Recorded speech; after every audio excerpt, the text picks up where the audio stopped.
Hello dear students, welcome to our YouTube channel. आज हम यहाँ पर मैट्रिसेस करेंगे इन वन शॉट रिवीजन। कैसे किस टाइप के क्वेश्चंस आप लोगों के पास पेपर में पूछे जाते हैं, सारे के सारे तरीके के हम लोग क्वेश्चंस यहाँ पर डिस्कस जरूर कर लेंगे। अगर आप लोग चैनल पर नए हैं, चैनल को सब्सक्राइब कर सकते हैं, दोस्तों के साथ ज्यादा से ज्यादा वीडियो को शेयर कर सकते हैं।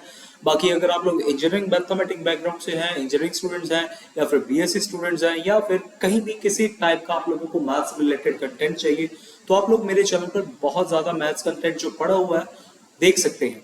साथ ही में आप लोग मेरे साथ व्हाट्सएप चैनल पर जुड़ सकते हैं, जहां पर क्लासेस के लिंक वगैरह जो है ये सारे के सारे मैं अपडेट करता ही रहता हूं। चलिए स्टार्ट करते हैं आज का मैट्रिसेस वन शॉट रिवीजन, जिसमें हम लोग सबसे पहले टाइप से सीखेंगे मैट्रिक्स होता क्या है। ये सारी की सारी रिवीजन हम लोग यहाँ पर आज की क्लास में करेंगे। कम से कम 1.5 से 2 घंटे का ये वीडियो रहेगा, तो वीडियो को एंड तक जरूर देखिएगा, ठीक है। सबसे पहले मैं आप लोगों को मैट्रिक्स का अगर मैं डिनोशन बताऊं, रिप्रेजेंटेशन बताऊं क्या होता है। हम लोग मैट्रिक्स को कुछ इस तरीके से रिप्रेजेंट करते थे।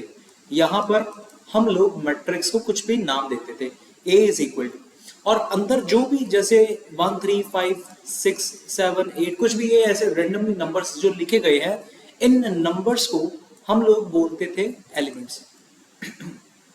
एलिमेंट्स बोलने के बाद हमें यहाँ पर कभी कभी एलिमेंट्स नंबर के अकॉर्डिंग, कुछ भी नंबर के अकॉर्डिंग दिए जाते हैं, पॉजिटिव इंटीजर्स होते हैं। अब इनका एक मैट्रिक्स का ऑर्डर होता है। अब वो ऑर्डर किस तरीके से डिफाइन होता है समझेगा। ऑर्डर का यहाँ पे हो जाता है, जैसे मान लीजिए एक मैट्रिक्स है जिसके अंदर कुछ रोज है और कुछ कॉलम है। मान लीजिए एक मैट्रिक्स है ये 4 2 3 4, कुछ ऐसा एक मैट्रिक्स है। तो यहाँ पर जब आप रोज की बात करते हो, रोज इस तरीके से काउंट होती है, जैसे ये आ जाएगा R1, ये आ जाएगा R2। और जब हम कॉलम की बात करेंगे तो कॉलम हमारे पास इस तरीके से होगा, तो ये आ गया C1 और C2। यहाँ पर अपने पास 2 रोज आ रही हैं और 2 कॉलम्स आ रहे हैं, तो मैट्रिक्स का जो ऑर्डर होगा यहाँ पर होगा 2 क्रॉस 2। ये जो आगे को नंबर लिखा जाता है ये रिप्रेजेंट करता है अपना रो को, और ये वाला जो ऑर्डर है ये रिप्रेजेंट करता है कॉलम को। अगर कुछ इस तरीके से चीज है, अब एक और एग्जांपल कर लेते हैं। जैसे यार अपने पास एक मैट्रिक्स है जिसका ऑर्डर है 1 3 5 7 6 2 8 -1, इस तरीके से। तो आप लोग बताइएगा, खुद सोचिएगा कि इसके अंदर रोज कितनी है और कॉलम्स कितने हैं। हाँ बिल्कुल सही, यहाँ पर आपके पास रोज है, एक रो ये रही, एक रो ये रही, और कॉलम की अगर बात करें तो एक कॉलम, फिर दूसरा, फिर तीसरा और फिर चौथा। तो यहाँ पर जो ऑर्डर आ जाएगा वो आ जाएगा 2 क्रॉस 4, क्योंकि ये जो आगे वाला जो नंबर होता है वो हमेशा रिप्रेजेंट करता है रोज के लिए, और ये वाला पीछे वाला जो नंबर होगा रिप्रेजेंट करेगा नंबर ऑफ कॉलम्स के लिए। तो इस तरीके से इसका जो ऑर्डर आ गया वो आ जाएगा 2 क्रॉस 4। अब कुछ एक और डिनोशन है मैट्रिक्स की, मैं आपको पहले वो बता देता हूं। हम लोग मैट्रिक्स इस तरीके से भी डिनोट करते हैं AIJ, और यहाँ पर हम लोग लिख लेते हैं M क्रॉस है। फिर से वही बात, M जो है रिप्रेजेंट करेगा नंबर ऑफ रोज को, N जो है रिप्रेजेंट करेगा नंबर ऑफ द कॉलम्स। अब ये जो मैंने AIJ लिखा है ये क्या चीज है, इसको समझिएगा। जैसे हर एक मैट्रिक्स ना, मैट्रिक्स के अंदर, हर एक मैट्रिक्स के अंदर कुछ ना कुछ एलिमेंट्स पाए जाते हैं।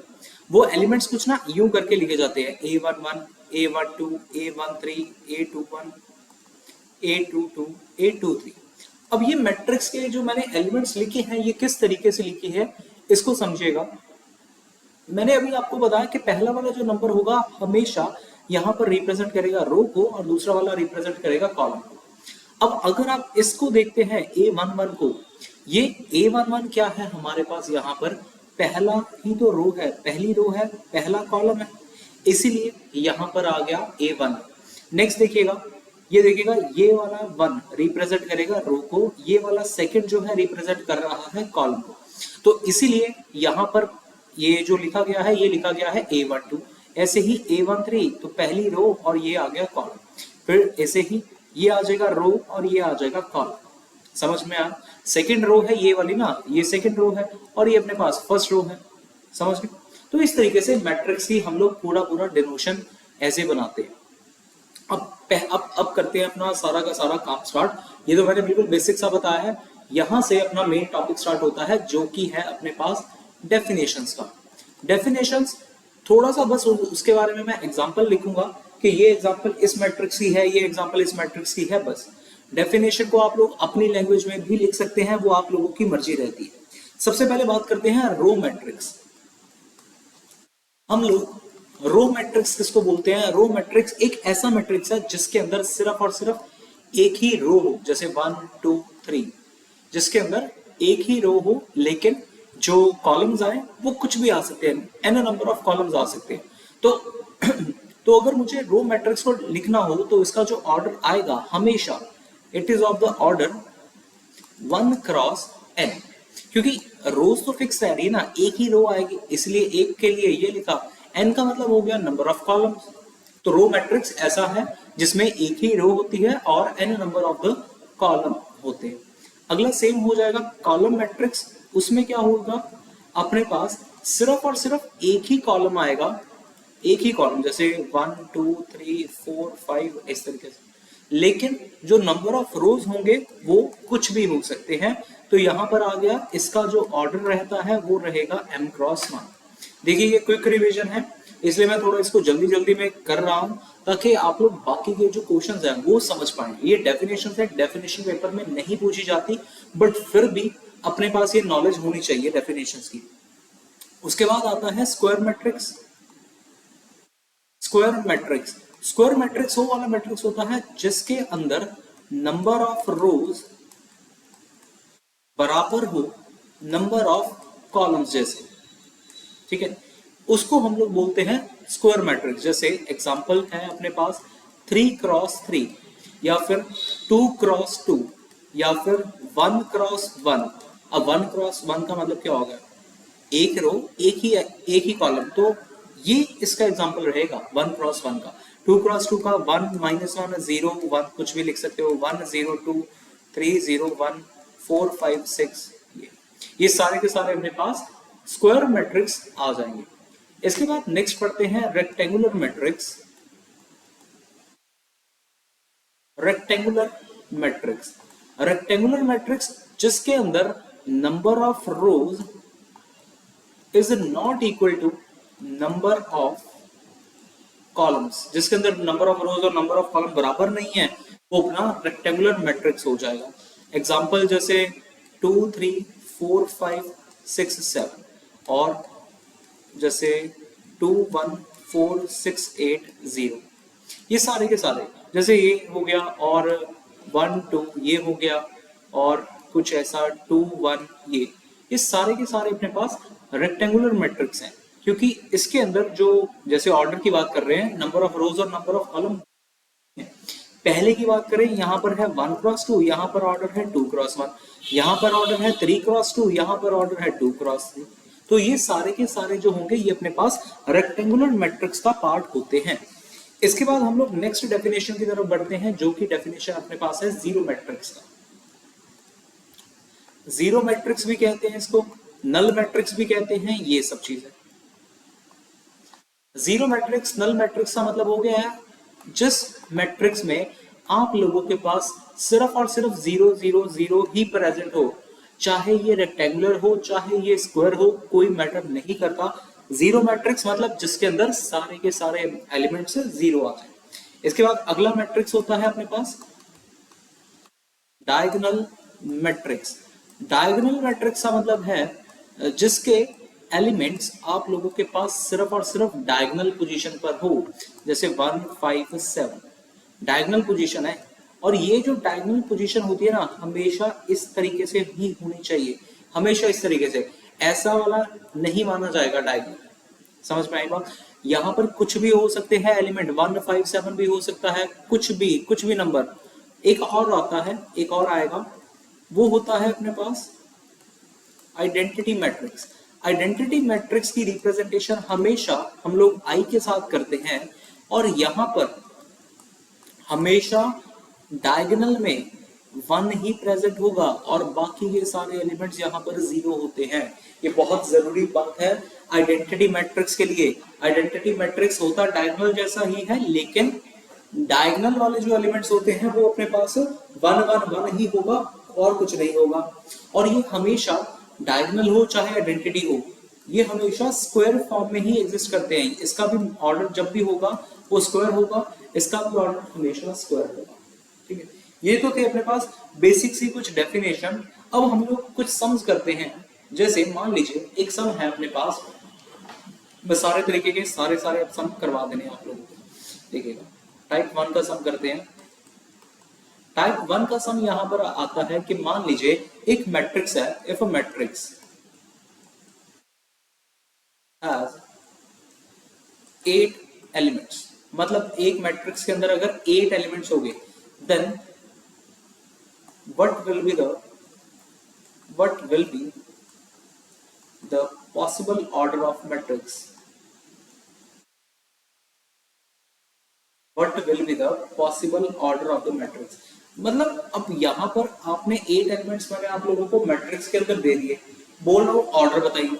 अब कुछ बच्चे क्या कहेंगे, सर ऑर्डर यहाँ पर सर होगा 2x4, कुछ बच्चे कहेंगे सर 4x2 भी हो सकता है, कुछ बच्चे कहेंगे सर 1x8 भी हो सकता है, और इसको देख के कुछ बच्चे कहेंगे सर 8x1 भी हो सकता है। ठीक है, ये कैसे आया देखिएगा। जब हम एलिमेंट्स की बात करते हैं, एलिमेंट्स आपने ऊपर देखिए जरा, यहाँ पर देखिए जरा, यहाँ पर ऑर्डर कितना है 6 है, यहाँ पर ऑर्डर 6 है, यहाँ पर ऑर्डर क्या है 6 है। 3x2 एलिमेंट्स देखिए कितने आ रहे हैं, 6 आ रहे हैं। एलिमेंट्स देखिए कितने आ रहे हैं, 6 आ रहे हैं। अगर मैं 2 into 3 करता हूँ आंसर क्या आता है, 6 आता है ना। अगर मैं 3x2 करता हूँ आंसर 6 आता है। अगर मैं 2x1 करूँ आंसर कितना आएगा 2। इसके अंदर एलिमेंट्स भी तो 2 है, 2x1 करें एलिमेंट कितने आ जाएंगे 2 आ जाएंगे, तो 2 ही तो एलिमेंट्स आ रहे हैं। तो बस यही चीज है दरअसल। यहाँ पर जब भी अपने पास 8 एलिमेंट्स या कितने भी एलिमेंट्स बोले जाए, आपने पॉसिबल ऑर्डर फाइंड करना हो, सिर्फ ये देखिएगा कि कौन से दो नंबर्स को मल्टीप्लाई करवा के आप लोग 8 बना सकते हैं, या फिर जितने भी एलिमेंट्स आपको बोले हैं वो बना सकते हैं। तो यहाँ पर जो पॉसिबल ऑर्डर आ गए वो आ गया 2x4, 4x2, 1x8 और 8x1। इसको जब पेपर में अटेम्प्ट करते हैं, पेपर में अटेम्प्ट करते समय ऐसे लिखते हैं पॉसिबल ऑर्डर्स आर, ऐसे लिखते हैं पेपर में, possible orders are 1x8, 8x1, ऐसा करके कॉमा डाल के, ठीक है, 2x4 और 4x2। आप लोगों के लिए एक होमवर्क है, आप लोगों ने इस क्वेश्चन का आंसर बताना है। अगर एलिमेंट्स मेरे पास 36 होंगे तो कितना ऑर्डर पॉसिबल है, ठीक है, कौन कौन से ऑर्डर पॉसिबल हैं, आप लोगों ने इसका आंसर कमेंट बॉक्स में। मैं आप लोगों को हर एक तरीके का एक एग्जांपल करवाऊंगा, उसके बाद एक एक तरीके का सम भी दूंगा, जो भी मतलब ऐसे वाले सम है जिसमें आप लोग आंसर लिख सकते हैं सिंपल। टाइप सेकंड का क्वेश्चन डिस्कस करते हैं। टाइप सेकंड का जो क्वेश्चन आता है वो आता है कंस्ट्रक्ट के लिए, कंस्ट्रक्ट के लिए, ठीक है। Construct 2x3 matrix. Construct a 2x3 matrix with the elements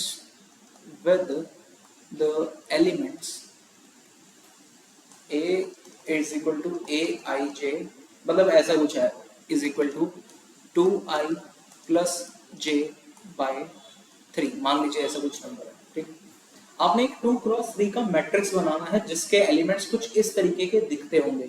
अब इस क्वेश्चन को थोड़ा सा ध्यान से समझिएगा। सबसे पहले ऐसे टाइप के क्वेश्चंस के लिए तो पहले आप एलिमेंट्स लिखें, कैसे अपने पास एलिमेंट्स आएंगे। अगर यहाँ पर 2x3 लिखा गया है, 2x3 का मतलब हो गया 2 रोज 3 कॉलम। 2 रोज जैसे A11, A12, A13, A21, A22, A23, इस तरीके से मेरे पास यहाँ पर आए। समझ में आया? देखिए 2 रोज है और 3 ही कॉलम है। इसकी जो डिनोशन आ जाएगी A11, A12, A13, इस तरीके से अंदर इसके एलिमेंट्स आएंगे। अब मुझे इन एलिमेंट्स की वैल्यू फाइंड करनी है इसके अकॉर्डिंग। अब जैसे मुझे A11 फाइंड करना है, देखो यहाँ पर Aij गिवन है, ठीक है। अगर मैंने i की जगह पे यहाँ पे 1 रखा है, j की जगह पे यहाँ पे 1 रखा है, तो सेम काम मैं यहाँ पर भी करूंगा। i की जगह पे 1 रखूंगा और j की जगह पे 1 रखूंगा, डिवाइडेड बाय 3 कर देंगे, तो 2 into 1 करेंगे 2 आ जाएगा, प्लस 1 करेंगे तो ये 1 आ जाएगा, ठीक है। 3/3 बन गया, 3/3 से आंसर 1 आ। नेक्स्ट काम हम लोग यहाँ पर A12 निकालते हैं। i की जगह पे ये देखो ना, ये वाला जो पहले वाला नंबर है ये रिप्रेजेंट करेगा i को, दूसरे वाला जो नंबर है रिप्रेजेंट करेगा j की वैल्यू को। समझ में आया? तो तो बस फिर आई की जगह पे पहले वाला नंबर उसको सब्स्टिट्यूट कर दीजिएगा, जे वाली जगह पे दूसरे वाला जो नंबर है वहां पर सब्स्टिट्यूट कर दीजिएगा, बस इतना काम कर दीजिए। फिर कैलकुलेशन कर लेते हैं, ये आ जाएगा 2+2 और ये आ जाएगा डिवाइडेड बाय 3, तो 4/3 अपना आंसर बन गया।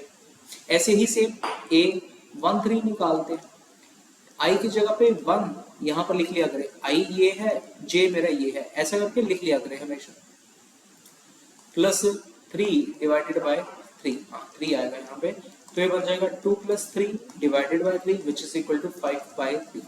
उसके बाद नेक्स्ट a21 निकाल लेते हैं, a21 आ जाएगा 2 1 प्लस 3 डिवाइडेड बाय, नहीं यहाँ पे 1 आएगा, हाँ। उसके बाद ये बन गया 3/3 विच इज इक्वल टू, ये भी 1 आ गया, अरे यार मैं कुछ गड़बड़ करी ना, ये तो A1 फाइंड हो गए, हाँ यहाँ पर आएगा A21 का मतलब 2 इंटू 2 प्लस जे की जगह पे 1 रखेंगे, अपॉन में आ जाएगा 3, तो ये बन गया 5/3। फिर ऐसे ही A22 निकालते हैं, 2 plus 2 divided by 3 which is equal to 2, A22 मिल जाएगा। इस तरीके से A23 निकाल लेते हैं, तो 2 plus 3 divided by 2 which is equal to 7/3, 7/3 आ जाएगा। हमने ये सारी की सारी वैल्यूज को ना फाइंड करना है सबसे पहले, और फाइंड करने के बाद जो भी अपना मैट्रिक्स था उस मैट्रिक्स के अंदर हम लोगों ने ये मैट्रिक्स को वैल्यू को एज इट इज रख देना है। जैसे A11 की जगह पे 1 आ जाएगा, प्लस प्लस का साइन कुछ नहीं आना है यहाँ पे, ठीक है। A12 की जगह पे 4/3 आ जाएगा, कटिंग करके मत लिख के आना, जैसा लिखा गया है वैसे ही लिख के आना है, 4/3 को डिवाइड मत करना। यहाँ पर आ जाएगा 5/3, अगला आ जाएगा फिर से 5/3, अगला आ जाएगा 2 और अगला आ गया 7/3। तो ये अपना इस तरीके से करेक्ट आंसर बनता है। सो टाइप सेकंड का हमने क्वेश्चन डिस्कस कर लिया है, कंस्ट्रक्ट अ मैट्रिक्स। इसके बाद हम लोग सीखते हैं नया कंसेप्ट जो कि है इक्वेट करना मैट्रिक्स को। ये बहुत जरूरी काम है, ये बहुत बार हमारे पास इस्तेमाल होता है, equating to matrices, equating to matrices. अब इक्वेटिंग टू मैट्रिसेस कैसे होती है देखिएगा, आपने अभी सीखा कि कैसे आप लोग मैट्रिक्स को बनाते हैं। अब मान लीजिए अपने पास दो मैट्रिक्स हैं और मैं ये कहूं कि दोनों के दोनों मैट्रिक्स बराबर हैं। जैसे यार एक एग्जांपल है 2x y z और 3 इज इक्वल टू 3 4 -1 0। इस तरीके से मैं कहूं कि इक्वेट कर दिया है, दोनों के दोनों बराबर है। इक्वेट का मतलब यही होगा बराबर है दोनों के दोनों मैट्रिक्स। तो आप लोग मुझे बताएं x y और z का वैल्यू। आप लोग क्या करेंगे, जैसे ये वाला जो पोजीशन है ये वाला पोजीशन इस वाली पोजीशन वाले के साथ इक्वेट होगा, इक्वेट मतलब बराबर में हम लोग इसको रखेंगे, 2x इज इक्वल टू 0। ऐसे ही सेम ये वाला इस वाली पोजीशन का है, ये वाला इस पोजीशन का है, ये दोनों चीजें आपस में इक्वेट होंगी। ऐसे ही सेम z, तो z is equal to 4 equate होगा। ऐसे ही सेम 3 है, तो ये 3 इज इक्वल टू 3 होगा। यहां से तो चलो हम लोग कुछ भी नहीं निकाल सकते, लेकिन बाकी जगह से तो निकल जाएगा। z इज इक्वल टू 4 था, तो यहाँ से z की वैल्यू 4 आ गई, ऐसे ही y की वैल्यू -1 आ गई, और ऐसे ही x की वैल्यू अपने पास 0 आ जाएगी, क्योंकि ये जो 2 है ये इसके अपॉन में चला जाएगा। x का वैल्यू 0 आ गया, y का वैल्यू -1 आ गया, z 4 आ गया, हमने इसको फाइंड कर लिया। और यही क्वेश्चन था x y z फाइंड करना। एक और क्वेश्चन आप लोगों को करवाता हूं मैं। जैसे मान लीजिए अपने पास क्वेश्चन कुछ यूं है कि 2x plus y 3 2z plus, यहाँ पे y कर देते हैं इज इक्वल टू, यहाँ पे एक और y कर देते हैं इज इक्वल टू रख देते हैं -1 2 3 कर देते हैं 3 0 और 1 इस तरीके से। तो यहाँ पर आंसर क्या आएगा देखिएगा, काम बड़ा इजी है। अभी आप लोगों को सिखाया भाई जो एलिमेंट सामने सामने लिखा गया है, फर्स्ट पोजीशन है, इसका भी फर्स्ट पोजीशन वाले को इक्वेट करवाइएगा। तो ये आ गया 2x plus y is equal to -1। अगला 3 इज इक्वल टू 3 लिखने की कोई जरूरत नहीं है, आप लोग लिखिएगा 2z plus y is equal to 0। आगे लिखिएगा y इज इक्वल टू 1, ठीक है। ऐसा करने से अपने पास ना कुछ वैल्यूज आ गई है। क्या क्या वैल्यूज आई हैं देखिएगा। y की वैल्यू 1 आ गई, बहुत अच्छी बात है, y की वैल्यू 1 पता चल गई। अब ये वाली y की वैल्यू 1 को हम लोग इस इक्वेशन में पुट करते हैं एक बार इस तरीके से, तो यहां आ जाएगा 2z इज इक्वल टू -1, तो z आ गया -1/। उसके बाद यहां पर भी x चाहिए मुझे, बट y का वैल्यू तो मुझे पता ही है, तो यहां पर सब्स्टिट्यूट कर देते हैं 2x plus 1 is equal to -1, 2x is equal to -1, तो यहां से मिल जाएगा 2x is equal to -2, x is equal to -2/2 which is equal to the -1। x का वैल्यू -1 आ गया, z का वैल्यू -1/2 आ गया, y का वैल्यू 1 आ गया, तो ये रहा अपना करेक्ट आंसर। समझ में आ गया ना सबको? ये बहुत ही ज्यादा सिंपल क्वेश्चंस होते हैं जब भी आप लोगों ने ये फाइंड करना हो, इक्वेट करना हो, ठीक है। इसके बाद हम लोग आगे बढ़ते हैं नेक्स्ट एक और कंसेप्ट, चलो सिखा दूं? नहीं, अब ये आई थिंक आप लोग कंसेप्ट समझ गए होंगे। आप लोगों के पास जैसे मर्जी क्वेश्चन आ जाए आप लोग अटेम्प्ट कर लें, मैं सिर्फ रिवाइज करा रहा हूँ, मैं आप लोगों को कोई डिफिकल्ट वाले सम्स नहीं ऐसे बता रहा, अभी सिर्फ कंसेप्ट रिवाइज कर रहे हैं। अगर डिफिकल्ट वाले सम्स करने हैं तो मैं अगर वो कराने लग जाऊंगा तो उनको भी टाइम लग जाएगा थोड़ा। चलो एक आधा करवाता हूँ, मैं एक करवाता हूँ, इसी टाइप का एक सम करवाता हूँ, थोड़ा सा टफ है, ठीक है कहने के लिए। जैसे find x y z, find x, y, z if x minus 3, 3x minus z, या फिर ऐसा करते हैं ये वाला क्वेश्चन आप लोग जरा होमवर्क में ही अटेम्प्ट करना है। इजी, जो कंसेप्ट सिखाया है आप लोगों ने वही कंसेप्ट लगाना है, होमवर्क में ट्राई करो। नहीं हो पाएगा तो कोई बात नहीं, आप लोग मेरे से पूछ लेना, बट आप लोग इसको जरूर ट्राई करिएगा और कमेंट में इसका आंसर छोड़ के जाना। एक्स वाई जेड की वैल्यू आप लोगों ने बतानी है क्या है बड़ा ही सिंपल है। अगला अगला टाइप समझते हैं, अगला क्या होगा यहाँ पर जो नेक्स्ट टाइप आती है वो आता है addition of the matrices. Addition of matrices, ये बड़ा सिंपल टॉपिक है, ऐड करना आना चाहिए दो मैट्रिक्स को कैसे करते हैं। देखिएगा जब आप लोग एडिशन की बात करते हैं, एडिशन में आप लोगों के जो बेसिक्स वाली जो प्रॉपर्टी होती है वो तो काम करती ही करती है। मैंने आप लोगों को बहुत बार ऐसी प्रॉपर्टीज बताई हैं, लेकिन उन प्रॉपर्टीज का अभी कोई फायदा नहीं है समझने का। एसोसिएटिव कॉम्पिटिटिव क्या होता है, क्लोजर लॉ, एडिटिव आइडेंटिटी और एडिटिव इनवर्स, अभी कोई फायदा नहीं है क्योंकि रिवीजन कर रहे हैं, पेपर में कभी नहीं ऐसी चीजें पूछी जाती। चलो अब मैं आप लोगों को एक बार प्लस करना सिखा देता हूँ। जैसे मान लीजिए अपने पास एक मैट्रिक्स है 1 3 5 7 -1 0, बी मैट्रिक्स है -2 -4 -5 3 1 0। मैं आप लोगों को बोलूं कि a प्लस बी निकालना है। देखिएगा a प्लस बी कैसे निकलता है, यहाँ पर मैट्रिक्स की जो एडिशन है, पॉइंट नोट करना, ये मैट्रिक्स की एडिशन ओनली तभी पॉसिबल है when order of matrices are equal. Order of matrices are equal, सिर्फ उस केस में ही हम लोग एडिशन कर पाएंगे, वरना हम लोग एडिशन नहीं कर पाएंगे। तो सबसे पहला काम अपना ये होना चाहिए कि चेक करना है ऑर्डर अपना बराबर है भी कि नहीं। ए मैट्रिक्स है जिसका ऑर्डर है 2x3, बी एक मैट्रिक्स है जिसका ऑर्डर है 2x3, तो यहाँ पर बिल्कुल एडिशन पॉसिबल है। अगर एडिशन पॉसिबल है, जैसे आप लोगों ने इक्वेट करा था सेम पोजीशन वाला सेम के साथ इक्वेट, वैसे ही सेम एडिशन होता है, वैसे ही सेम सब्ट्रैक्शन भी होगा। करके बताता हूं मैं।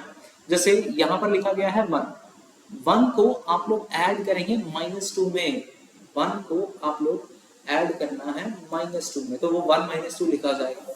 3 को ऐड करना है -4 में, तो 3 -4 लिखा जाएगा। वो होता ना plus minus is equal to minus, ये होता ना, इसलिए ये वाली प्रॉपर्टी की वजह से मैंने यहाँ पर डायरेक्ट माइनस लिखा है। अगला 5 -5, 5 -5, ठीक है, वरना मैं 0 भी लिख सकता था, लेकिन प्लस माइनस करने पे इज इक्वल टू माइनस। आगे है 7 + 3, ये वाला एलिमेंट है ना 7 को 3 के साथ प्लस करना है, तो 7 + 3, यहाँ पर माइनस नहीं हुआ, वो इसलिए नहीं हुआ क्योंकि दोनों के दोनों प्लस थे। जब दोनों के दोनों प्लस हो तो वो प्लस ही बन जाते हैं। नेक्स्ट -1 + 1, -1 + 1, ठीक है। 0 + 0, तो ये बन गया मेरे पास -1 -1 0 0 0 10। तो ये अपना करेक्ट आंसर आया a + b का। अगर आप लोग b + a भी निकालेंगे ना तो b + a का भी आंसर सेम ही आएगा। यहाँ पर आप लोग ट्राई करके देख लेना, आंसर बिल्कुल सेम बने। अब सब्ट्रैक्शन भी एक बार सीख लेते हैं, ठीक है। सब्ट्रैक्शन भी सीख लेते हैं, जैसे कुछ भी एग्जांपल लिख लेते हैं नई सी।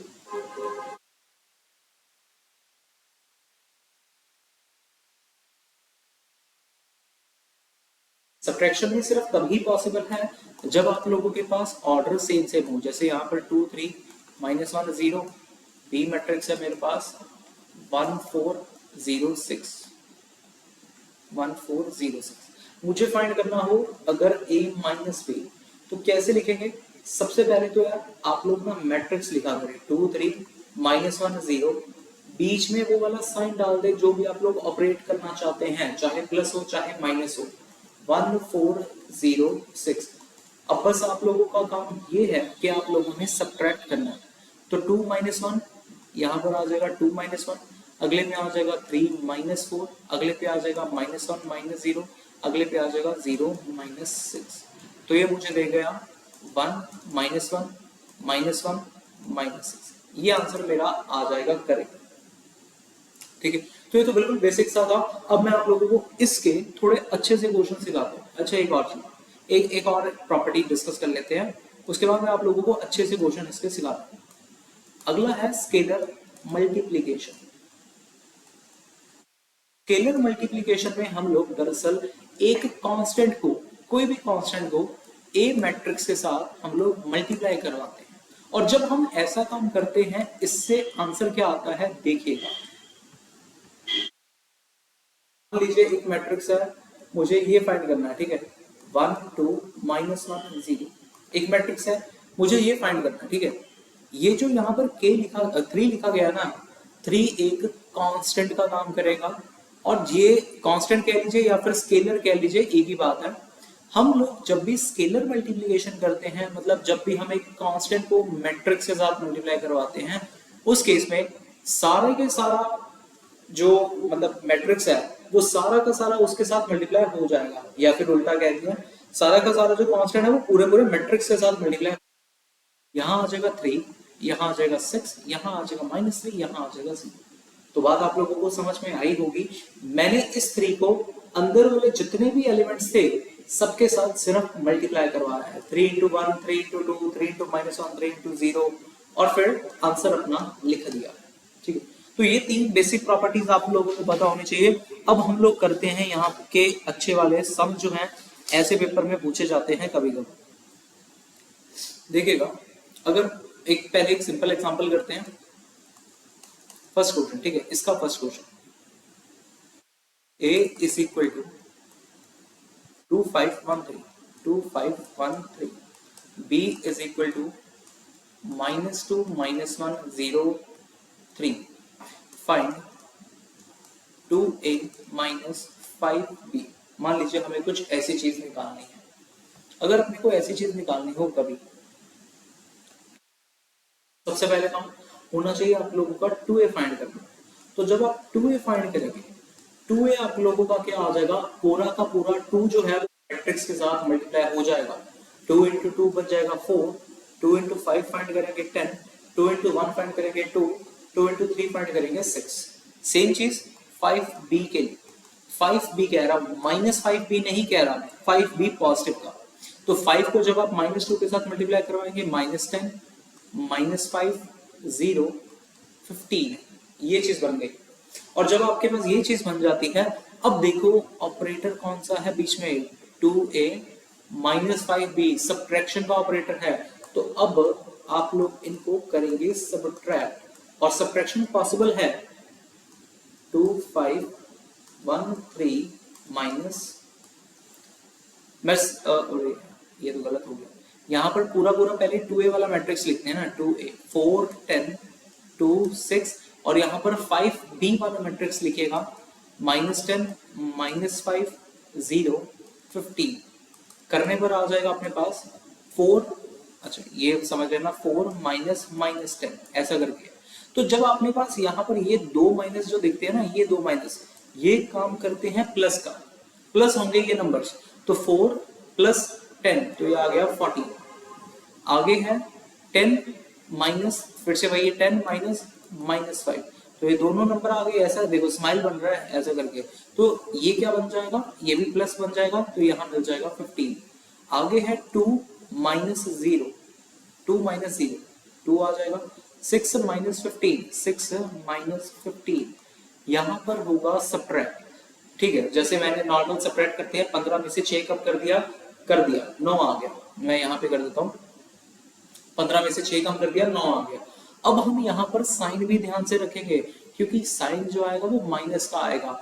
बड़ा नंबर 15 है, 15 के आगे साइन कौन सा है, माइनस का, इसीलिए यहाँ पर माइनस का साइन आया है। समझ में आती है बात? तो ये बन जाएगा -9। अगर कोई बच्चा ये मिस्टेक करके आता है, प्लस का 9 लिखे आएगा, उसके मार्क्स 0.5 डिडक्ट होते रहते हैं। तो प्लीज यहाँ पर ध्यान रखना कि ऐसी गलती कोई ना करके आए। आगे डिस्कस करते हैं अगला क्वेश्चन। एक क्वेश्चन आता है टाइप सेकंड के, इस टाइप का टाइप सेकंड सिखा रहा हूं मैं आप लोगों को। टाइप सेकंड क्या है कि मान लीजिए एक मैट्रिक्स गिवन है अपने पास, A = 1 2 3 4, और B एक मैट्रिक्स गिवन है 4 3 1 0 मान लो ऐसे, और C एक मैट्रिक्स गिवन है नहीं गिवन, चलो C रहने देते हैं, इट इज नॉट गिवन। मैं आपको ये कह देता हूँ कि भी C फाइंड करना है, ठीक है।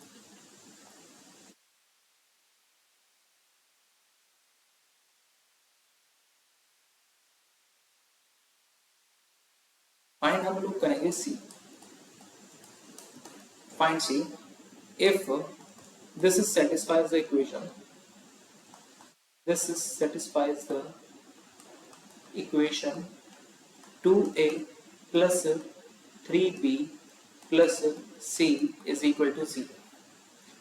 यहाँ पर ये इक्वेशन सेटिस्फाई कर रहा है, तब आप लोगों ने C फाइंड करना है, ठीक है, कोई प्रॉब्लम नहीं है। हमें बस C मैट्रिक्स पता नहीं ना, तो हम लोग मैथ्स में छोटे होते से सीखते आए हैं कि जब चीज हमें फाइंड करनी हो हम लोग उसको x मान लेते हैं। लेकिन यहाँ पर अगर मैट्रिक्स है तो मैट्रिक्स अकेला नहीं आता, वो अपने भाइयों को साथ में लेकर आएगा, वो उसके भाई आ जाएंगे x y z और w। इस तरीके से 4 भाई अपने पास यहाँ पर आ गए। अब ये वैल्यूज को यहाँ पर रखेंगे, इस इक्वेशन के अंदर रखते हैं। जैसे ये आ गया 2a, a वाला मैट्रिक्स है मेरे पास 1 2 3 4 प्लस 3b, b वाला मैट्रिक्स है 4 3 1 0 प्लस c वाला मैट्रिक्स है x y z w is equal to. अब जब ये इज इक्वल टू में 0 हो और आप लोगों के पास मैट्रिक्स वाला चैप्टर हो, तो इज इक्वल टू में 0 मत समझना, इसको 0 को हम लोग नल मैट्रिक्स समझेंगे, नल मैट्रिक्स। और नल मैट्रिक्स का जो ऑर्डर होगा वो हमें बाकियों के मैट्रिक्स के ऑर्डर के साथ ही कंपेयर करके निकालना पड़ता है। जैसे यहाँ पर बाकी के ऑर्डर जो थे वो 2x2 थे, तो इसीलिए मुझे नल मैट्रिक्स को भी 2x2 ही एज्यूम करना पड़ा। क्लियर? अब इसके बाद हम लोग लगाते हैं प्लस माइनस करते हैं काम, देखिएगा जो भी काम है। पहले तो मल्टीप्लाई करवा लेते हैं यार, मल्टीप्लाई करवाते हैं इस 2 को इसके साथ, तो यहाँ आ जाएगा 2 4 6 8 प्लस यहाँ पर देख लेते हैं, यहाँ पर मिल जाएगा 3 4 12 9 3 0 प्लस यहाँ आ गया x y z और w इज इक्वल टू 0 0 0 0। ये चीज बन गई। अब एडिशन करना अभी हमने सीखा था कि जैसे जोन से एलिमेंट हैं जिस जिस पोजीशन पर होते हैं आप लोग उसी को सिर्फ ऐड करते हो, तो यहाँ पर हम लोग इन सभी को ऐड कर देते हैं, बाकी के जितने भी है ना एक ही स्टेप में कर देना चाहिए। ये 2 + 12 + x जो सेम नंबर जैसे हैं, जैसे 2 + 12 + x ये तो ऐड हो जाएंगे, जैसे 14 बन जाएगा, तो यहाँ आ जाएगा 14 + x। अगला देखना जी, अगले में है 4 + 9 + y, तो यहाँ मिल जाएगा 13 + y, 13 + y।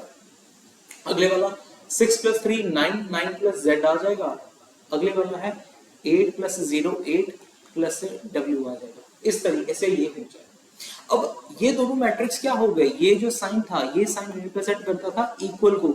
इक्वल का कांसेप्ट है, अगर इक्वल का कांसेप्ट है तो यहाँ पर ये होंगे अब इक्वेट। इक्वेट भी अभी हम लोग सीख के आए हैं कि ऐसे होता है कि जो इस पोजीशन पर लिखा गया है वो उसके सामने वाले पोजीशन के साथ हो जाएगा इक्वेट। ठीक है, 14 plus x is equal to 0। ऐसे ही सेम चीज 13 plus y is equal to 0 आ जाएगा। ऐसे ही 9 plus z is equal to 0 मिल जाएगा और 8 प्लस डब्ल्यू इज इक्वल टू 0। यहां से x की वैल्यू आ गई माइनस का 14, y की वैल्यू आ गई माइनस 13, z की वैल्यू आ गई माइनस 9 और w की वैल्यू आ गई माइनस 8। तो फिर जब आप लोग ये चार की चारों वैल्यूज को फाइंड कर लेंगे, उसके बाद आप लोगों ने जैसा सी का मैट्रिक्स था, सी मेरे पास मैट्रिक्स था x y z w, आप लोग इसी के अंदर वैल्यूज को सब्स्टिट्यूट करेंगे, माइनस 14 माइनस 13 माइनस 9 और माइनस 8।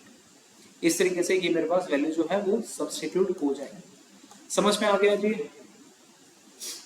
सेकंड टाइप का हमने सम कर लिया।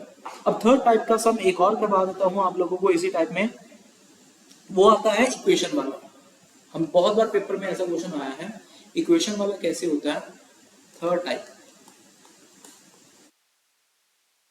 जैसे आप लोगों के को ना कोई भी इक्वेशन दी जा सकती है, जैसे 2x plus 3y is equal to 2 3 4 0, और एक इक्वेशन है 3x plus 2y is equal to minus 2 2 1 minus 5। और आप लोगों से पूछा जा रहा है फाइंड करेगा x एंड y, ये वाला मैट्रिक्स है। अच्छा, ये अब मैट्रिक्स है, find matrix x and y, find the matrix x and y। आप लोगों ने ये मैट्रिसेस फाइंड करने हैं। ठीक है, आप लोगों ने ऐसा काम क्लास 10th में भी सीखा था। अब बाकी अगर आपने अभी मैट्रिक्स पढ़ा हो तो आप लोगों को मालूम होगा कि हम लोग यहाँ पर एलिमिनेशन का काम करते हैं। एक वेरिएबल को, एक मैट्रिक्स को हम लोग यहाँ पर एलिमिनेट करेंगे। अगर आप लोग इसको एलिमिनेट करते हैं तो यहाँ पर एलिमिनेट जिसको मर्जी कर सकते हो, x को भी कर सकते हो, y को भी कर सकते हो। मैं यहाँ पर y को एलिमिनेट कर देता हूँ। y को एलिमिनेट कैसे किया जाएगा, जब मैं इस चीज को ना, इस ये वाली इक्वेशन को सेम बनाऊंगा नीचे वाले के जैसे। और वो सेम कब बनेगा, जब मैं मल्टीप्लाई करवाऊंगा इसको 2 के साथ। ठीक है, इसको 2 के साथ करवा देते हैं, इस सारे को 3 के साथ हम लोग मल्टीप्लाई करवा देते हैं। देखना जरा क्या आएगा अपने पास यहाँ पर। ठीक है, देखना जरा। ओके, तो ये बन जाएगा 2 मेरा एक नंबर है और वो मेरा नंबर इनके सभी के साथ मल्टीप्लाई होगा। तो 2 सबसे पहले इस 2 के साथ जब मल्टीप्लाई होगा तो ये मुझे मिल जाएगा 4x, यहां मिल जाएगा 6y इज इक्वल टू 2 2 3 4 0। इस टाइप से ये मुझे मिल जाएगा। फिर 3 के लिए काम करते हैं, एंड 3 जब इसके साथ मल्टीप्लाई होगा तो वो मिल जाएगा 9x plus 6y is equal to 3, और यहाँ आ जाएगा -2 2 1 5 -5। ठीक है, इस तरीके। अब आप लोग क्या करेंगे, अब आप लोग सब्ट्रैक्ट करते थे तो सब्ट्रैक्ट करिएगा। सब्ट्रैक्ट करने से यहाँ पर माइनस का 6y और प्लस का 6y कैंसिल हो गया। ये मेरे पास आ गया है 4 माइनस 9x। आप लोग डायरेक्ट भी लिख सकते हो, आप लोग डायरेक्ट लिख लो यार, आप लोग तो होशियार हो थोड़ा। तो -9 4 माइनस 9 ऐसा पढ़ते हैं इसको, 4 माइनस 9 ऐसा। तो 4 माइनस 9 आ जाएगा -5x इज इक्वल टू, और इसको भी आप लोग मल्टीप्लाई अंदर करवा दीजिए पहले। 4 6 8 0, यहां पर अगर मैं इसको मल्टीप्लाई कराऊं ये आ जाएगा -6 6 3 -15। अब आप लोग इसके अंदर माइनस का ऑपरेटर जब आप करेंगे कैसे होगा देखिएगा। 4 6 8 0, बीच में ऑपरेटर है माइनस का, तो माइनस वाला ऑपरेटर ही लगाइएगा। और यहां पर आ गया 3 -15, ये चीज बन गई। नेक्स्ट यहां पर मिल जाएगा -5x, और ये बन जाएगा 4 -6। सुनना, 4 -6। अभी आप लोगों को बताया इस तरीके से, देखो खुश हो जाता है जब मैं इसको ऐसे जोड़ता हूँ ना, स्माइल जैसा बन रहा है, ये स्माइल दे रहा है ना ये। तो जब भी ये स्माइल दे रहा है दैट मीन्स यहाँ पर अपने पास प्लस होने वाला है। दो माइनस को जब भी आप लिखेंगे इस तरीके से तो वो प्लस होंगे, तो 4 + 6 आएगा यानी कि 10। 6 -6 अब ये देखो ये बेचारा खत्म हो जाएगा, 0 बन जाएगा। 8 - 3 5 0 -15, फिर से ये देखना स्माइल देगा तो 15 आ गया, प्लस हो जाएगा ना 0 + 15।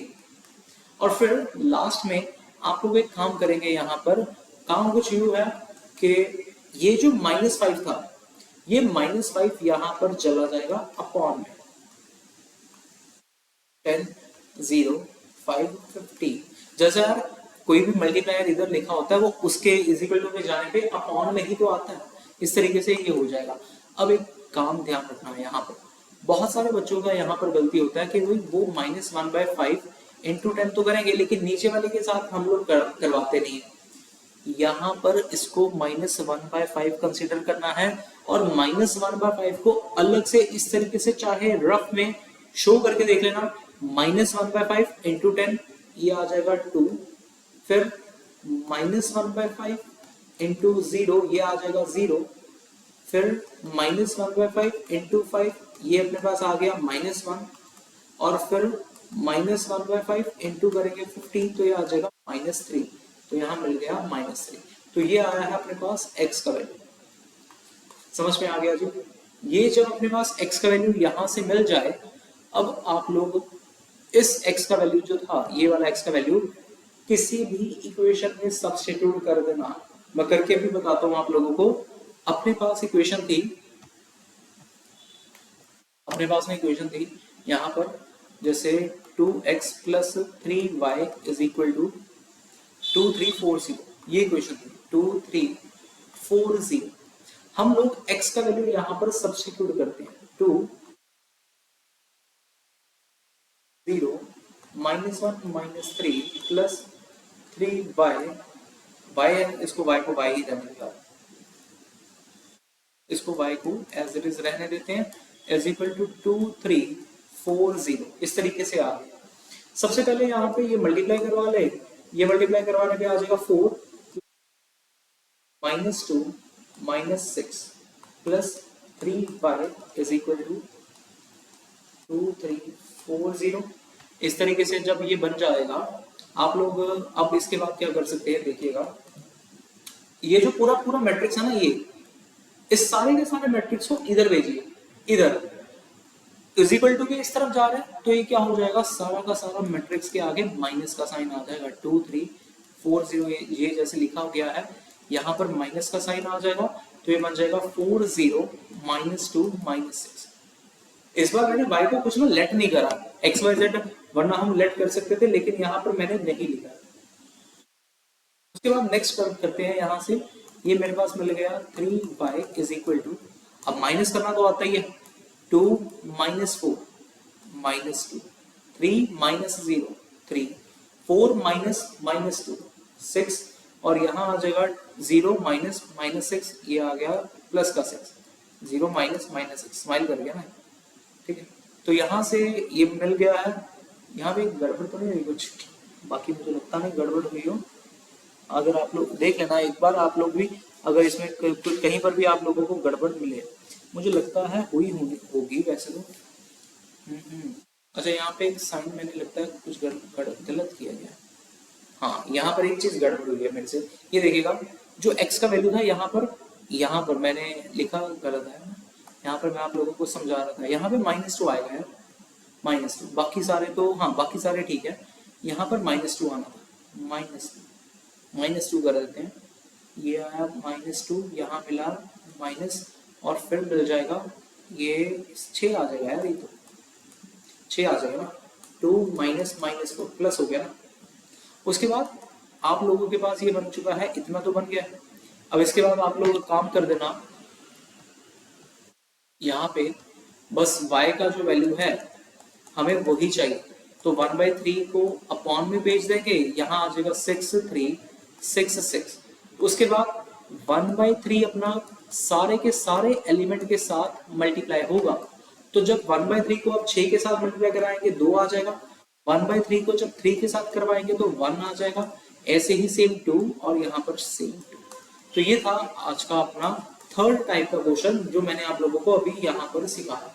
ये अभी एडिशन और सब्ट्रैक्शन वाला टॉपिक ही हम लोग सीख रहे हैं, अभी और कुछ नया टॉपिक नहीं है इसके अंदर, ठीक है। अगला करते हैं, अगले टाइप का क्वेश्चन जो यहाँ पे, अरे कहाँ गया, अगले टाइप का क्वेश्चन करते हैं जो यहाँ पर बड़ा अच्छा होता है वैसे इक्वेट वाले आप लोगों को बेसिक कंसेप्ट मैंने आप लोगों का क्लियर कर रहा हूँ मैं वैसे तो यहाँ पे। इसके बाद अगर आप लोग कोई भी क्वेश्चन अटेम्प्ट करें तो आप लोगों के ऑलमोस्ट सारे क्वेश्चन हो जाने चाहिए, ठीक है। Product of the matrices find करते हैं, या एक और सम करवा दो, एक करवा देते हैं, एक तो होता है एक तो बनता है। एक आप लोगों के लिए ये होमवर्क में है क्वेश्चन, होमवर्क क्वेश्चन, ठीक है, सिर्फ होमवर्क में है। आप लोगों ने इसका आंसर ना मुझे कमेंट बॉक्स में बताना है कि एक्स वाई जेड और डब्ल्यू का वैल्यू क्या आएगा, ठीक है। गिवन आप लोगों को दिया जा रहा है 3 एक्स वाई जेड डब्ल्यू इज इक्वल टू, यहाँ पर है x6 -1 प्लस 2w प्लस यहाँ पर है ये -1 लिखा है, इसको मैं करेक्ट करूँ, -1, ठीक। यहाँ पर है 4 x प्लस वाई, यहाँ पर है z प्लस w और 3। आप लोगों को ये कह रहा हूँ कि भी फाइंड करके बताइएगा x y z और w का वैल्यू क्या होगा। करिएगा कोशिश, जो बेसिक प्रॉपर्टीज अभी मैंने आप लोगों को सिखाई है एडिशन वाली इक्वेट वाली, बस वही प्रॉपर्टीज आप लोगों ने लगानी है इसको निकालने के लिए, ठीक है। इस सम को निकालिए यार, अच्छे से निकाल। अगला क्वेश्चन करते हैं, अगला टॉपिक करते हैं, ठीक है। अगला टॉपिक है अपने पास यहाँ पर product of the two matrix. इसको समझेगा, ये थोड़ा सा टाइम कंज्यूमिंग होगा, मेन काम तो इसी का है, इसी की वजह से हमें टाइम लगेगा ज्यादा। प्रोडक्ट ऑफ टू मैट्रिसेस, देखिए जो हमने पहले टॉपिक करा ना वो पहले टॉपिक था स्केलर वाला, स्केलर मल्टीप्लिकेशन। स्केलर मल्टीप्लिकेशन में दरअसल हम किसी कांस्टेंट को ए मैट्रिक्स के साथ मल्टीप्लाई करवाते हैं, लेकिन यहां पर क्या होगा, दो पास होंगे और हमें उन दोनों मैट्रिक्स को मल्टीप्लाई करवाना है एक दूसरे के साथ, और ये अलग है as compare to the addition करना, सब्ट्रैक्शन करना, इक्वेट करना उससे। यहाँ पर सबसे जरूरी बात जो आप लोगों को भी ध्यान में रखनी है, मैट्रिक्स मल्टीप्लिकेशन तभी पॉसिबल है when multiplication is possible, matrix multiplication देते हैं, मैट्रिक्स मल्टीप्लिकेशन is possible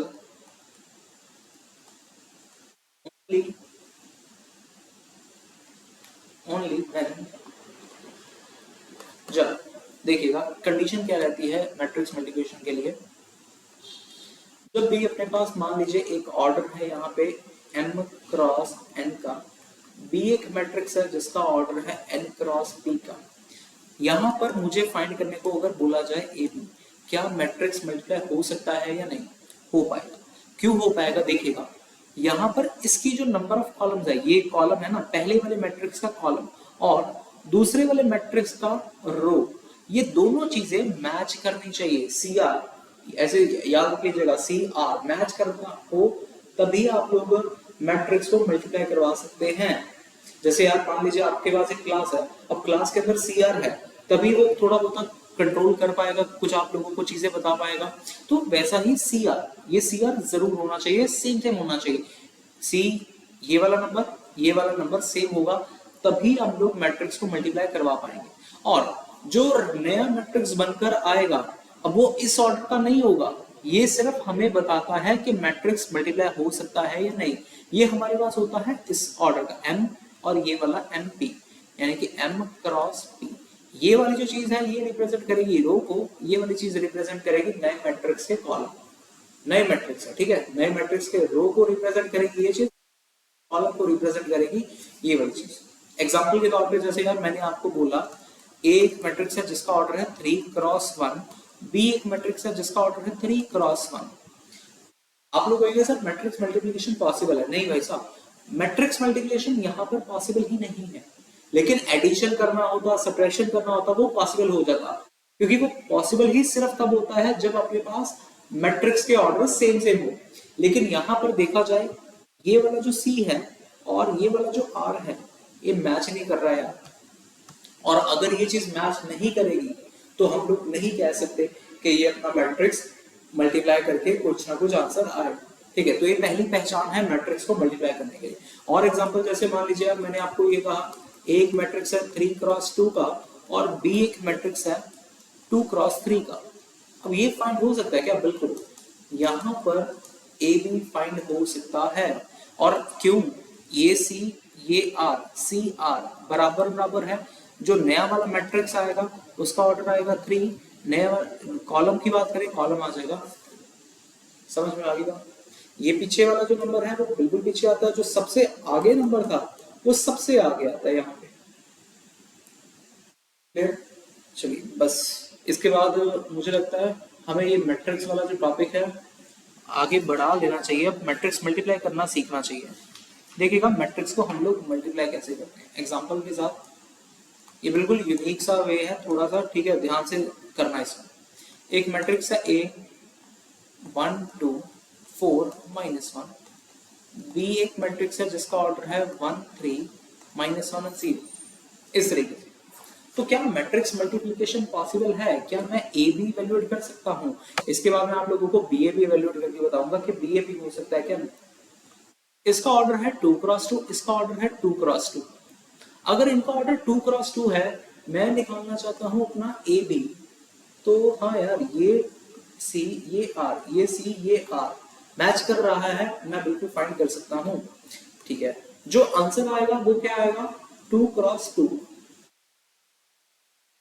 आएगा। अभी हमने एक चीज सीखी थी स्टार्टिंग वीडियो में, जब हमने सीखा कंस्ट्रक्ट कैसे करते हैं आप लोग मैट्रिक्स को। मैट्रिक्स को अगर कंस्ट्रक्ट करना हो उसके अंदर सबसे पहले एलिमेंट लिखे जाने चाहिए। इसके अंदर एलिमेंट कैसे आएंगे? 2 रोज वाले और 2 कॉलम वाले, इस टाइप के हमारे पास यहाँ पर मैट्रिक्स आएंगे। ठीक है, एलिमेंट्स आएंगे। अब मुझे A11 फाइंड करना है, समझेगा A11 होगा कैसे फाइंड। 1 जो है, ये वाला जो 1 है, मैं इसको थोड़ा सा बड़ा कर देता हूँ। ये जो 1 है ये वाला, ये रिप्रेजेंट करेगा मेरी रो को, ये वाला जो है नंबर रिप्रेजेंट करता है कॉलम को। आप लोग कहेंगे सर हाँ यार आपने ये पहले की बात बोली थी, हाँ। लेकिन अब ये मैट्रिक्स मल्टीप्लिकेशन के केस में अकेला एक रो को नहीं, पूरी पूरी रो को, पहले वाले मैट्रिक्स की पूरी रो को रिप्रेजेंट करेगा। पहले वाला नंबर जो है ना, पहले वाला नंबर रिप्रेजेंट करेगा, और जो बाद में पहले वाला कॉलम जो बाद में है ना, ये हैव लेकिन 1 नंबर, ये रिप्रेजेंट करेगा दूसरे वाले के पहले कॉलम को, इस तरीके से। अब हम लोग इसको मल्टीप्लाई करवाएंगे, देखना कैसे। पहला वाला जो नंबर था 1, ये वाला जो 1 था इसको हमने मल्टीप्लाई करवाना है इसके साथ, और ये वाला ये वाला जो नंबर है हम लोग इसको मल्टीप्लाई करवाएंगे इसके साथ। तो बीच में साइन प्लस का आएगा, मतलब जब आपने एक बार एक चीज कर दी उसके बाद प्लस का साइन आएगा। कुछ समझ में आया? नहीं समझ में आया कोई बात नहीं, एक और समझना। जैसे यहाँ पर ये रिप्रेजेंट करेगा पहले वाले की रो को, ये रिप्रेजेंट करेगा पहले कॉलम को, और दूसरे वाले के कॉलम को। पहले वाले की रो है 1 2, तो ये वाली चीज दूसरे वाले के कॉलम के साथ मल्टीप्लाई होगी। 1 × 3 प्लस 2 × 0, इस तरीके से ये चीज मेरे पास बनेगा। इसके बाद नेक्स्ट बात करते हैं। जैसे अब मैं यहाँ पर आया, ये है सेकंड रो, ये है पहला कॉलम, ये रिप्रेजेंट करेगा पहले वाले की रो को। ठीक है, पहले वाले की रो, ये रिप्रेजेंट करेगा दूसरे वाले के पहले कॉलम, यानी कि ये है 4 × क्या आ जाएगा? 4 × आ जाएगा 1 प्लस -1 × आ जाएगा -1। समझ में? 4 × करेंगे 1 प्लस -1 × करेंगे -1। यहाँ पे थोड़ा सा हौच हो गया, गंद डल गया, कोई बात नहीं, आप लोग इसको दोबारा से देखना मेरे से। नेक्स्ट जैसे ये है A22, तो सेकंड रो पूरी सेकंड रो सेकंड कॉलम के साथ आप लोग अगर मल्टीप्लाई करवाएंगे तो यहाँ मिल जाएगा 4 × 3 प्लस 0 × -1। देख लेते हैं अब आंसर कितना आता है। यहाँ पर 1 × 1 करने में आ गया 1, -2, यहाँ मिल गया 3, यहाँ मिल गया 4 + 1, हाँ 1 आ जाएगा ना, क्योंकि -1 इंटू -1 है ना, तो ये 1 आ जाएगा और यहाँ पर आ जाएगा 12, तो ये बन गया -1 3 5 12, तो ये मेरा करेक्ट आंसर है, 12 है, ये 12, ये अपना करेक्ट आंसर है। बीच में मैं एक और चीज बता दूं, कुछ बच्चे ना मिस्टेक कर देते हैं, ऐसा कराते हैं, ऐसा ये कोई लाइन इसके अंदर ऐसी नहीं आनी चाहिए। अब ये अलग अलग एलिमेंट है यार, ये एक एलिमेंट है, ये एक एलिमेंट है, ये एक एलिमेंट है, ये एक एलिमेंट है ना, बीच में कहीं पर भी ऐसी लाइन ना आए प्लीज। और क्वेश्चन करते हैं एक और चीज, रुको जरा समझाते हैं आप लोग। जैसे एक मैट्रिक्स है, बड़ा मैट्रिक्स देता हूं 1 4 9 0 -1 -2 3 1 4। बी एक मैट्रिक्स है जिसका ऑर्डर है 2 1 0 -1 3 4 0 0 1। हमें ये चीज फाइंड करनी है, ए बी फाइंड करना, मान लीजिए ए बी हमें फाइंड करना है, तो ए बी फाइंड करना है, तो ए बी का ऑर्डर देखिएगा 3 × 3, ये वाला 3 ये वाला 3 मैच कर रहा है, ये सी है ये आर है, मैच कर रहा है, तो आंसर अपने पास आएगा कुछ ए बी करके। और उसके अंदर जो एलिमेंट्स आएंगे वो कितने एलिमेंट्स आएंगे, टोटल 9 एलिमेंट्स आएंगे, ऑर्डर जो आएगा वो 3 × 3 बनेगा। समझना अब कैसे करेंगे आप, मैं आप लोगों को एक और तरीका बताऊं यार। ये पोजीशन पता ना आप लोगों को, ये वाली ये पोजीशन है पहली रो पहला कॉलम, तो अगर पहली रो है, इस सारी की सारी पहली रो को इस सारे के सारे पहले कॉलम के साथ मल्टीप्लाई करवाओ। जैसे 1 × 2 बीच में साइन प्लस का, 4 × -1 बीच में साइन प्लस का, 9 × 0, ये मेरा पूरा पूरा हो गया है मल्टीप्लाई। जब ये मल्टीप्लाई हो जाए, प्लस का साइन अब नहीं आएगा, अब आप लोग थोड़ी सी स्पेस छोड़ देना, ताकि वो रिप्रेजेंट आपको ऐसा लगे कि भी अब 3 वाली ना कॉलम यूज कर रहे हैं, दूसरा वाला कॉलम बनाने लगे, इसलिए थोड़ी सी स्पेस छोड़ देना, यहाँ पे वैकेंट स्पेस होनी चाहिए। अब देखिएगा ये वाली पोजीशन कौन सी है, ये पोजीशन है अपने पास पहली रो है, लेकिन कॉलम जो है वो दूसरा है, कॉलम दूसरा है, तो हम लोग पहले वाले रो को, इस वाली रो को दूसरे वाले कॉलम वालों के साथ मल्टीप्लाई करवाएंगे। जैसे 1 × 1, पहले वाली रो दूसरे वाला कॉलम, ये रहा दूसरे वाला कॉलम, 1 × 1 बीच में साइन प्लस का, 4 × 3 प्लस 9 × 0 हो गया, खत्म। स्पेस छोड़ के अगले कॉलम की तरफ बढ़ते हैं, है कौन सी चीज, पहली रो ही, लेकिन कॉलम तीसरा है। अगर पहली रो है तो 1 × थर्ड कॉलम ये रहा है, 1 × 0 प्लस 4 × 4 प्लस 9 × 1, ये इस तरीके से बनेगा। आई थिंक आप लोग देख सकते हैं, ओके क्रॉप ना हुआ हो, यहाँ तक ठीक है, समझ में आ गया। अब नेक्स्ट देखिएगा, ये हम पहुंच गए दूसरी रो पे, लेकिन कॉलम जो है वो पहला है, दूसरी रो है, तो दूसरी रो को आप लोग मल्टीप्लाई करवाइएगा पहले कॉलम के साथ, ये वाली दूसरी रो पहले वाले कॉलम के साथ, ये वाले पहले कॉलम के साथ अब मल्टीप्लाई होगी, तो मल्टीप्लाई करवाने पे कितना आ जाएगा देखिएगा, 0 × 2 प्लस -1 × -1 प्लस -2 × 0। मैं बीच में ना ब्रैकेट डाल देता हूँ, ताकि आप लोग थोड़ा सा ना मल्टीप्लिकेशन में जो मिस्टेक करते हैं वो ना, से स्पेस छोड़ते हैं, अगले की तरफ बढ़ते हैं और फिर देखते हैं अपने पास आंसर क्या बनता है। ये पहुंच गए हम सेकंड रो सेकंड कॉलम पे, तो सेकंड रो, ये वाली सेकंड रो जो थी, अब सेकंड कॉलम के साथ मल्टीप्लाई हो गई, सेकंड कॉलम ये वाला है, फिर से इसको मैं थोड़ा सा और डार्क कर देता हूँ, ये रही सेकंड रो, मल्टीप्लाई करवाते हैं, 0 × 1 प्लस -1 × 3 प्लस -2 × 0, ये इस तरीके से बन जाएगा। और फिर यहाँ पर आ जाइए second row third column, second row तो यही है, लेकिन थर्ड कॉलम अब यहाँ पर ये है, इसको मल्टीप्लाई करवाते हैं, तो 0 × 0 प्लस -1 × 4 प्लस -2 × -1, नहीं 1 पॉजिटिव का 1, ठीक है, 1 पॉजिटिव का है। उसके बाद नेक्स्ट है थर्ड रो, ये आ गई, अब हम लोग आ गए थर्ड रो में, लेकिन पहला ही तो कॉलम है, तो थर्ड रो रही ये वाली, पहला कॉलम है ये वाला। करवाओ इनको मल्टीप्लाई, जैसे 3 इंटू 2 आ जाएगा, प्लस 1 इंटू -1 आ जाएगा, प्लस 4 इंटू 0 मिल जाएगा। पेज छोड़ के अगले की तरफ बढ़ते हैं और यहाँ पर देखते हैं क्या आता है। ये आ जाएगा 3 into 1 plus 1 into 3 plus 4 into 0। समझ में आया होगा ये मैंने कैसे फाइंड करा है। तीसरी रो जो कि ये वाली है, इसको हमने मल्टीप्लाई करवाया है सेकंड वाले कॉलम के साथ। यहाँ पर इसके बाद अगला बनाते हैं, देखते हैं अगला क्या आएगा अपने पास।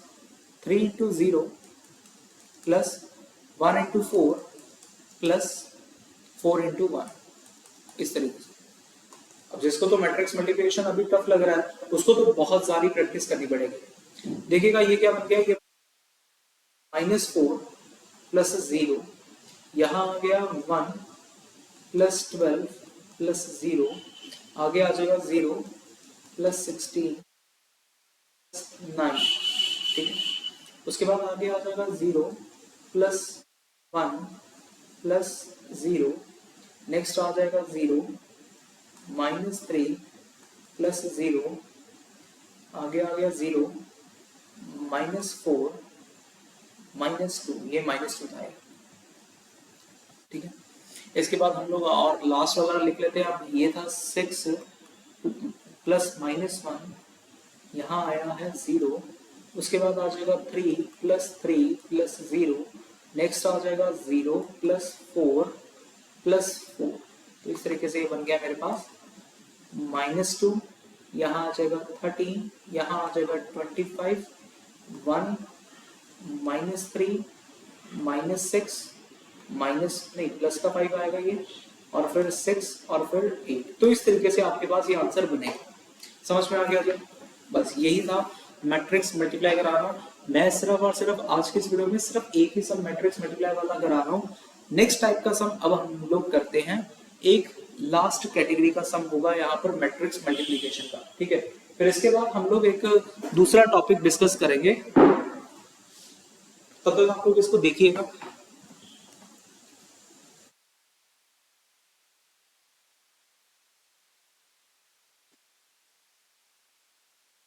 इसके बाद जब हम लोग नया टॉपिक डिस्कस करने जा रहे हैं, मतलब है वैसा ही, बस टाइप जो है वो बदल गई है मैट्रिक्स के सम्स को मल्टीप्लाई करवाने के लिए। मतलब आप लोगों के पास कभी कभी सम आता है जिसमें 3 मैट्रिक्स मल्टीप्लाई में हो, ये टाइप सेकंड। अभी तक हमने सिर्फ पहली टाइप सीखी जिसमें 2 मैट्रिक्स को मल्टीप्लाई करवाया था। अब हम लोग सीखते हैं जैसे अपने पास हो इफ 2 1 3, इस टाइप के सम्स ना बहुत बार पेपर में आए, बहुत बार इंपॉर्टेंट होते हैं ये वाले सम्स हमेशा।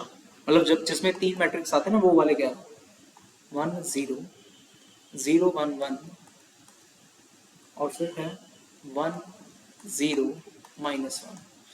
कह रहे हैं इसका फाइंड करेंगे, फाइंड दिस, फाइंड और इवेल्युएट दिस, ठीक है। इवेल्युएट क्या कहते हैं,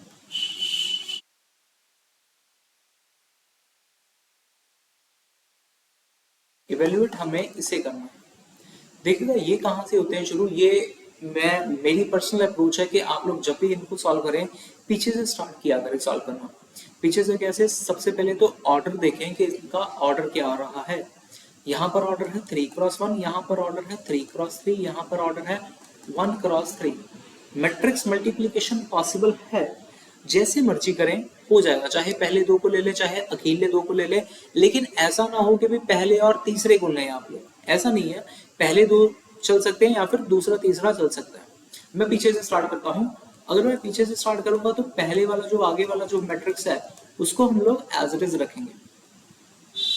अब जो रिजल्टेंट आएगा देखिएगा उसका ऑर्डर क्या आना चाहिए, भाई यहाँ पर ये 3 है, यहाँ पर ये 3 है, ठीक है। मैट्रिक्स मल्टीप्लिकेशन पॉसिबल है, तो आंसर आएगा 3 क्रॉस 1।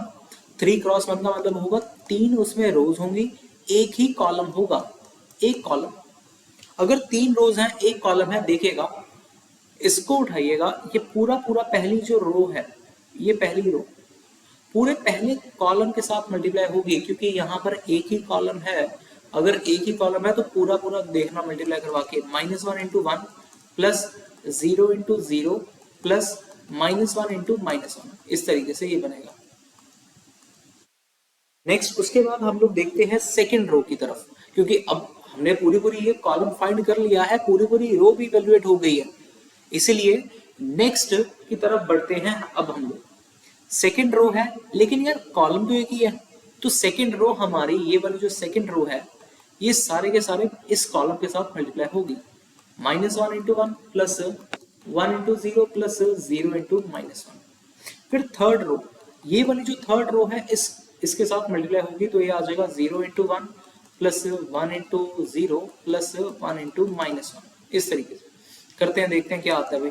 ये आ जाएगा 2 1 3 और यहाँ मुझे मिल जाएगा -1, यहाँ मुझे मिल जाएगा 0, यहाँ मुझे मिल जाएगा +1 और फिर -1 प्लस 0 प्लस 0, यहाँ आ जाएगा 0 प्लस 0 -1। ठीक है, अब इनको थोड़ा सा और सिंप्लीफाई करके लिख लेते हैं, 2 1 3 और ये आएगा 0 -1 -1, दैट्स इट। नेक्स्ट यहाँ पर अब मल्टीप्लाई करके देखते हैं क्या बनेगा। ये आ गया 1 × 3, ये था 3 × 1। आंसर हो सकता है, हाँ ये 3 और ये 3 मैच कर रहा है, तो आंसर जो आएगा उसके अंदर सिर्फ एक ही रो होगी, एक ही कॉलम होगा।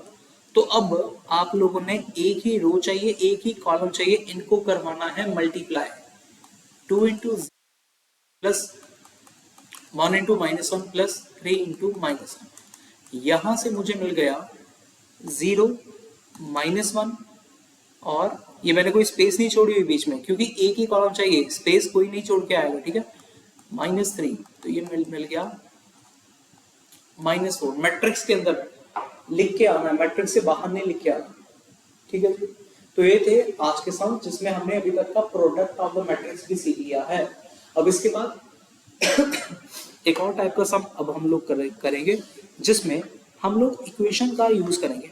अच्छा एक और चीज बता दूं, कभी कभी पेपर में ना सम आता है find A B and B A, ठीक है।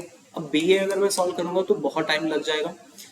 मैंने आप लोगों को ए बी फाइंड करके बता दिया है, आप लोग बी ए खुद इसका घर पे ट्राई करना, बी ए निकालने का इसी वाले सम का, और फिर चेक करना कि क्या ए बी का आंसर और बी ए का आंसर सेम आता है या नहीं।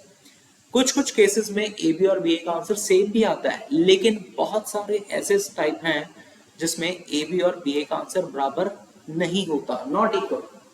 बहुत सारे सम्स होंगे ऐसे जिसमें नहीं होता हो, बट आप लोगों को अगर पेपर में पूछा जाए तो आपने दोनों के दोनों इवेल्युएट जरूर करने हैं, ए बी भी इवेल्युएट करना है और बी ए को भी इवेल्युएट करना ही करना है, ठीक है जी। इसके बाद आगे लास्ट टाइप समझते हैं प्रोडक्ट वाले की, आई थिंक टाइप थर्ड है, ये टाइप सेकंड थी, हाँ टाइप थर्ड। टाइप थर्ड, अब इस टाइप थर्ड में किस टाइप के क्वेश्चन आते हैं देखिए। इसमें आता है यार, एक सम होता है जिसमें हम लोग इक्वेशन फाइंड करते हैं। इक्वेशन फाइंड करना, जैसे मान लीजिए यार अपने पास कोई भी इक्वेशन कह देते हैं, जैसे जैसे ये है, हम लोग पाते हैं सिंपल सी हुई, इजी उठा रहा हूं मैं, ठीक है। लेट कर लीजिएगा a इज इक्वल टू 3 -1 2, इस टाइप से शो करने को बोल रहे हैं। इस बार शो करें, show that a square -4a plus 7i is equal to 0, ये शो करना है, ठीक है। तो स्टार्ट करते हैं अपने को। देखिए यहाँ पर ए स्क्वायर लिखा गया है, बच्चे बहुत सारे ना गलती पता क्या करते हैं, ए दिया गया है वो बच्चे इसका स्क्वायर कर देते हैं, जैसे 4 कर देंगे, 9 कर देंगे, 1 कर देंगे, 4 कर देंगे, वो चीज गलत होती है। हम लोग दरअसल यहाँ पर हम लोग यहाँ पर ए स्क्वायर के लिए दरअसल ए इंटू ए इवेल्युएट करेंगे। ये काम नहीं करना, हरगिज नहीं करना चाहिए आप लोगों को, ये काम समझ में आ गया। चाहे वो ए क्यूब ही क्यों ना हो, ए क्यूब के केस में आप लोगों ने इसका क्यूब मत कर देना, ए स्क्वायर इंटू ए, ये चीज वहां पर इवेल्युएट करना, ठीक है। जब भी ये चीज करेंगे तभी आंसर सही आएगा, वरना आंसर आप सही आएगा। ए टू ए फाइंड करते हैं, यानी कि 2 3 -1 2, और यहां आ गया 2 3 -1 2, ये चीज आ गई। नेक्स्ट, जैसा मैट्रिक्स मल्टीप्लाई मैंने आपको सिखाया है वैसा ही यहाँ पर काम करना शुरू करें। यहाँ आ जाएगा 2 इंटू 2, सबसे पहले तो 2 इंटू 2, पहली रो है, पहला कॉलम सारा का सारा मल्टीप्लाई होना चाहिए। पहली रो ये है, पहला कॉलम ये है, सारा का सारा मल्टीप्लाई कराएंगे। 3 इंटू -1, खत्म। पूरी पहली रो मैंने मल्टीप्लाई करवा दी, पूरा पहला कॉलम मल्टीप्लाई करवा दिया। अब अगले वाले की तरफ चलते हैं। अगला क्या है, रो तो पहली हुई लेकिन कॉलम दूसरा है। रो पहली है, कॉलम दूसरा है, तो 2 इंटू 3 प्लस 3 इंटू 2 कर देंगे। आगे same -1 into 2 plus 2 into -1। Next ऐसे ही सेम -1 इंटू 3 प्लस 2 इंटू 2, ये इस तरीके से बन जाएगा। उसके बाद देखिएगा ये प्लस वगैरह कर लेते हैं। 4 -3, यहाँ आ गया 6 प्लस 6, -2, यहाँ मिल जाएगा -3 प्लस 4, ये आ गया। इसको सॉल्व करने पे मिलेगा 1 12 -4, और ये आया 1, ठीक है। तो ये मेरे पास आ चुका है अब ए स्क्वायर, ये ए स्क्वायर है जी अपने पास। नेक्स्ट चीजें देखते हैं क्या इवेल्युएट करना है। नेक्स्ट तो चलो भाई 4a है, 7i है, ये जो i है ये रिप्रेजेंट करेगा आइडेंटिटी, ठीक है, आइडेंटिटी वाली चीज है। मैं यहाँ पर अब ना सारी की सारी वैल्यूज रखता हूँ, ठीक है। पुट करते हैं ये सारी की सारी values, put in given equation A square -4a plus 7i, इसमें पुट करते हैं इज इक्वल टू 0। तो हम लोग प्रूफ करेंगे ना, ए स्क्वायर जो कि आया था अपने पास 112 -4 1 माइनस 4 इंटू ए मेरे पास था 2 3 -1 2 प्लस 7। आई आइडेंटिटी मैट्रिक्स है, आइडेंटिटी मैट्रिक्स में डायगोनल में एलिमेंट आते हैं, बाकी के सारे 0 0 होते हैं, ठीक। अब हमें सिर्फ इसी चीज को इवेल्युएट करना है। देखते हैं भाई यहाँ पे क्या मिलता है। ये आ जाएगा 112 -4 1 माइनस ये मिल जाएगा 8, यहाँ मिल जाएगा -2, मल्टीप्लाई मत करवाना इसको, ठीक है। ये माइनस बाहर पड़ा हुआ है, ये वाला जो माइनस है, इस माइनस का कुछ भी काम नहीं है, सिर्फ आप लोगों ने 4 को मल्टीप्लाई करवाना है। ये माइनस यहाँ पर भी मैं लिख रहा हूँ, बच्चे यहाँ पे गलती ना कर दें। -4 यहाँ आ गया 8 प्लस, और यहाँ पर 7 को करवा देते हैं 7 0 0 7। पहले इन दोनों को माइनस करवा दीजिएगा, फिर देख लेते हैं अपने पास आंसर क्या आता है। आप लोगों की मर्जी है, वैसे आप लोग जैसा मर्जी ऑपरेटर कर सकते हैं। 1 -8 -7, 12 -12 0, -4 + 4 0, 1 -8 -7, ये इस तरीके से आ रहा है। उसके बाद जब आप लोग इनको करेंगे तो ये 0 0 0 0 देंगे। तो ये बड़ा ही इजी टाइप का क्वेश्चन रहता है आप लोगों के पास, तो इस टाइप के क्वेश्चन को जरूर सॉल्व कीजिएगा, ठीक है। तो आई होप कि आप लोगों को अभी तक का मैट्रिक्स जितना भी हमने करा है वो समझ में आ गया होगा। अब हमारा एक लास्ट टॉपिक रह चुका है सिमेट्रिक। मैं उसका वीडियो नेक्स्ट किसी दिन अपलोड कर दूंगा। ये बेसिक से क्वेश्चन आप लोग जरूर अपने कॉपी पे जरूर नोट करिएगा, और जिसको कोई भी मेथड नहीं समझ में आया हुआ आप लोग देख लेना एक बार दोबारा से, वरना मेरे से कमेंट बॉक्स में पूछ लेना सर इसको दोबारा से एक्सप्लेन कर दीजिए, मैं उसको दोबारा से इस चीज को एक्सप्लेन कर दूंगा।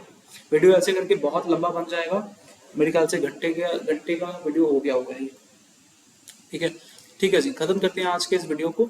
नेक्स्ट वीडियो में हम लोग स्क्यू सिमेट्रिक मैट्रिक्स और कुछ मैट्रिक्स के और क्वेश्चंस मैं आप लोगों को दिखाऊंगा, ठीक है। Thank you so much for watching the video, मिलते हैं नेक्स्ट वीडियो में।